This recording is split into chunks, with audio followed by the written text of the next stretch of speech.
Hey guys, take a look at some of my solves, and what I want you to notice is that between the cross and the first pair, there's absolutely no pause. So how I am able to do that is during inspection, instead of just looking for the cross, I look for the cross and the first pair and figure out exactly how to solve both of them. Now the first step to being able to do this is to not have to think about your cross while you solve it, and instead think about something else, which is your first pair. That is looking ahead to first pair, and is very similar to look ahead during F2L. But what makes this technique more powerful is that if you can predict your entire first pair during inspection, then you have cross and first pair fully planned, which means you no longer have to think for both of those, and instead you can look ahead to your second pair. The reason you want to practice this is so that you don't pause between your cross and first pair, because that is where a lot of people tend to have pauses. Sounds tough, but I'll have tips and lots of examples coming up. So your ability in your cross to F2L transition will generally follow this progression. At first, you will only be able to solve the cross, and it will feel like a separate step from F2L. Then you will look for your F2L pieces afterwards. Now this is what we're trying to avoid. If you are comfortable with coming up with cross solutions relatively quickly during your inspection time, then you can move on to step 2. This is where you look ahead during your cross to certain pieces, maybe a corner that you think will end up in the top layer, and maybe an edge if it happens to be an easy cross. And then from there, you can basically look ahead as if it were regular F2L. So if you don't feel like you've practiced enough to get to step 2, then maybe this video isn't for you yet. But the ideas in this video could still be useful, and maybe you can come back to it sometime later when you feel like you have improved. Anyway, let's move on to step 3 right now. So the first step, of course, is to figure out my cross solution. So I'm going to go with R2, L2, first of all, to get those two. And so I'm not going to do them yet. Then also blue. So I can choose if I want it to go in with red or go in with orange. So I guess I'll just go with orange because why not? So I'm going to do R2, then L, bring blue over with U prime, then L, F prime, and then align the cross with D prime. Okay, so with that cross solution in mind, let's figure out where certain pieces will go. So the first corner I see is this, and it's not going to end up in the top layer. So what I did was track just the location. So R2 and then L, U prime, L, F prime. So I'm not going to look at this one. And over time, this will become easier. I'll just see this touches the blue and I know it's going to go into the bottom layer. So next I'll look for a different one. How about this one? So this one comes over here, which doesn't touch any of these pieces. So that's likely good. And so I know that the only next move that will affect it is U prime after the L, which will move it over to here. And then it will stay right here. So it's going to be in the top layer, and that means it's likely going to be a good case for F2L. So now that I know it's in the top layer, I want to know what orientation it's in, not just its location. So what I do is track only the white sticker. So R2 brings it here, then U prime brings it here, and then that's it. Now what I'm going to do is find where the edge will go, and the edge here only gets affected by R2, so it's going to be over here. So that's the entire thing. Now, once you know that the corner sticker, the white sticker will be here, and the edge is going to be over here oriented correctly, then I think you can tell what case this is now. And then just go straight into the first case without looking at what you're doing. Okay, so here's another example where I'm going to go over those principles again. And so here we have blue, red can go in here. Then we can do green last or green next. I think I'll do green next because that's how I prefer to do a cross solution. So green into here. And then afterwards, I'll realign orange and put orange in. So the moves are going to be B2, U, L2, U prime, D prime, L2. Okay, so this is a more complicated cross solution than last time, but let's stick to the principles. B2 brings this corner up to here, and it's never going to move again after that because green and orange are just going to be going in and they're not going to touch this corner. So this is a pretty good one to start with. Now let's find out where the white sticker will go, and it's just going to go over here. So let's remember that and look at where the edge will go. So the edge is right here right now. So we're going to do B2, and then the only moves that will affect it afterwards, let's not think about all the U's and D's. The only move that will affect this piece afterwards is L2, then L2 again. So it's just going to stay right here. So at this point, ideally you want to be able to already know how to set this up, but at first it may be difficult. We're going to set it up afterwards with L, U, L prime, but let's just do the cross solution and watch those pieces go into where I said they would. So we're going to do B2 and then insert green here, and then D prime, U prime to align orange, then align that. Now we have this one over here and this one over here misoriented. So as I said, L, U, L prime is going to pair them up, and then now we can just insert like that. Okay, so just a quick review of all the things we did there. First of all, we found the cross solution, and then found out one corner that's going to go into the top layer, and it doesn't really matter where the edge goes. Once we found which corner goes into the top layer, we retrack it with where the white sticker is going to go, so we can figure out easily what case it will be. Then we track where the edge will go, and the orientation of it is a lot easier to know. Now, ideally, you want to know right away what case is going to be, but that may take a lot of experience, so make sure you go try this out, practice it during your sessions, do unlimited inspection time. It doesn't matter how long this takes you, because eventually you will be able to get it to under 15 seconds. Now, I feel like the best way to teach all of this is by examples, because there's so many different things that I can't really put them all into a rule set for what to look out for. So I'm going to have some more examples at the end of the video, but I don't want to bombard you with examples right now because we're going to move on to step 4. So step 4 is to be able to set up your first F2L pair to make it easier, or solve the F2L pair, which means an X cross.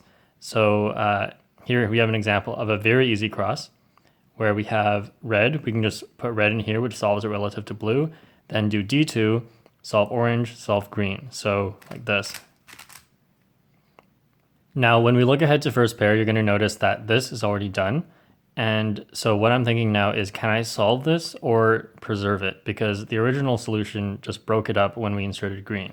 And yes, you can preserve it pretty easily. So right before the last move, you can just move it over here or move it over to here. So like this.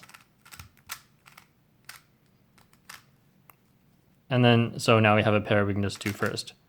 However, that's not the best solution, and what we're going to do is an X cross instead. So red goes into here, then instead of just preserving this, and like putting in orange then preserving it, what we're going to do is just solve it right now. So we can do R, U2, R. So on the way in for inserting orange, we do one extra move that solves the F2L pair. Then we can just do this afterwards. So now let's take a look at this example. And so we have red here, and we can put in blue here, which solves it relative to red. Then we can do D and insert orange. And then afterwards, we can do green. So let's just move on a little bit so that it becomes easier to see what's going to happen. So blue and orange. Next, what we're going to do is align green, then do D, R prime to solve the cross. Now, I think during inspection, looking ahead up to this step is pretty easy. But what I'm going to look at now is where this corner goes, because I know it's going to end up in the top layer. So F prime puts it over here. By the way, I'm only pointing at the white sticker. Then D puts it over here, then R prime puts it over here. So it's going to end up on top. Now let's look at where the edge is, and it's over here. This edge should either go over here or go over here, because this one is going to be over here, and they will either pair up like this and be inserted in 3 moves, or be paired up like this. And so we want to know which one in order to pair it up before we put this corner over here, because we can just choose a U prime or a U move right now that will make it pair up. So this comes mostly from experience, but how you know which one is going to pair it up is simply by imagining the corner being right here and thinking about whether it pairs up over here and you can insert it like this, or whether it will pair up over here and then you can insert it like this. Now, how you know which one is dependent on the orientation of the edge. So the edge here has the orange sticker over here, so if you put it over here, from experience, you might know that with the corner here, then this sticker will line up with the center. So that's one idea you can use in order to figure out where you want to put it to pair this edge with the corner. But another idea is just simply by looking at the edge orientation and deciding if it's oriented or not. And I have an entire video on that I made a really long time ago. And I'll link that in the description. It'll be the first thing in there. So what I normally do is what I talk about in the other video for the orientation method. So anyway, let's move on to this now. Either method is fine as long as you're comfortable with it. So F prime, D, and then now we're going to do U here to move it over, then R prime. Now you'll notice it pairs up, and then we can go into this one first. Okay, let's take a look at this cross here. So we have red already done. We can solve blue next, and really we just have all of these in here. So the entire thing will be R and D moves. So now let's look for the first pair. Now, if you did it the most obvious way, which is to put in blue, put in orange, and then put in green, then you won't really have like an obvious first pair to start with. However, you can do it in a slightly different order and end up with a better first pair. So what I'm looking at is this corner and this corner here. And so what I noticed first of all is that this one's edge is like over here, and I really don't know what's going to happen to it. So I'm looking at this corner over here instead because I know the edge is going to stay in place. So I have a bias towards this corner right now, and I would rather use that for my first pair. So here I'm thinking, okay, if I put in blue first, then put in orange, keep trying to track it, then put in green, it's going to end up somewhere over here, and that's not very good. Okay, so what I'm thinking now is that when I insert blue and then move this over to insert orange next, if I did R2, they would pair up. So that's a hint that I could maybe pair this up by changing the way I do the cross.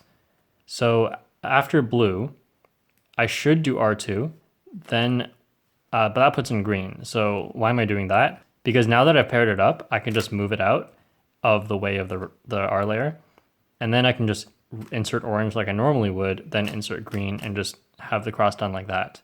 So let me just show you again what happened. So what I was thinking was when I insert blue, then do this, then I can preserve, I can make these two as a pair if I do R2 instead of just doing R prime and continuing like I normally would for the cross only. So I'll do R2, take it out, then, so that's like a break in the cross where I do something a little bit different that's not really related to the cross.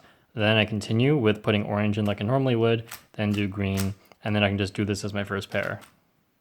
This was a highly requested video for a while, and the reason I never made it for a long time, even though pretty much in all of my videos I talk about cross to F2L transition in some way, is because I didn't feel like I knew a way of how to teach this properly. And that's because I feel like maybe it's just not much of a teachable thing, which is why it's mostly just here's what it is and here are some examples. But really all this video can do is tell you what you need to know and how to get started. Then most of the learning will be done by yourself. I really don't think this video would have taught you that much, just a few tips to get you started. I'm always happy to help you guys on Facebook. So if you message me on Facebook, and the link is in the description, then I will help you with like basically anything.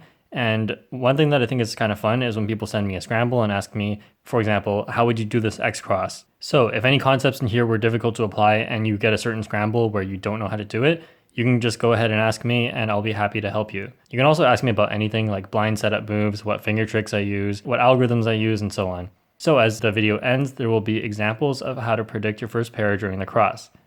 Example number 1 for predicting first pair during a cross. Okay, so for this cross solution, what I'm going to do is put in red, so it's solved relative to orange. And then I think what I'll do is move green over here, then do D prime and solve blue and then solve green. What I noticed, first of all, I'm just finding one corner, any corner that ends up in the bottom layer, top layer, and it's going to be this one. So red moves it, when I insert red, it's going to move over here. And the white sticker, by the way, is here. Then when I do D prime, it's coming over here. Then when I insert green, it's going to come over here. So at the end, it's just going to be like twisted this way. And let's see, this is the corresponding edge. And it'll just end up over here. That's pretty convenient because moving blue in is the only thing that's going to move this edge. So I have this one facing here and then this one over here. Now I know that with them being like this, it's not the setup RUR prime case, because if we twist this, it's going to be red on top, and this one's also going to have red on top. So instead, I'm going to want them to be together. So what I'm going to do is like move them over here and then try to get the edge over to here, then they'll be paired up. So anyway, here's the solution. Okay, so for this cross, we have red and orange going in pretty easily. And I don't really want to do too complicated of a cross solution because I want to be able to look ahead to first pair. So what I'll do is move green over, then do just orange, red, and then green. And then blue will be like kind of stuck in here. So I'll just do R2, B prime, R2.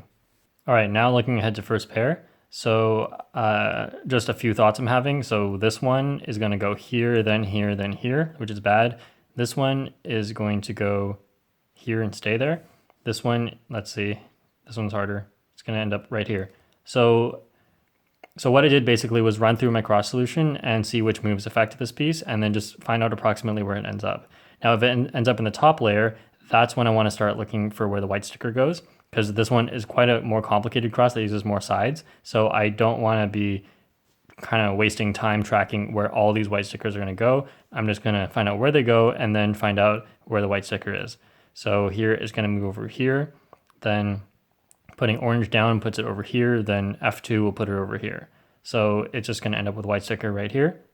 And where's the corresponding edge? Right here. It'll just be moved by R prime, and that's it. So it's just going to be right here. So this one here and this one here. Now I can see that blue here lines up with blue. After the cross, do R prime, U prime, R, and that will pair them up. So here we go, just do green and then orange, red, green, then do blue alone, like that. And this is still here, this is still here, and then just insert like that. All right, let's take a look at the scramble. Wow, this one's kind of awkward. So I guess I'll do blue into here first, which sets up orange and green.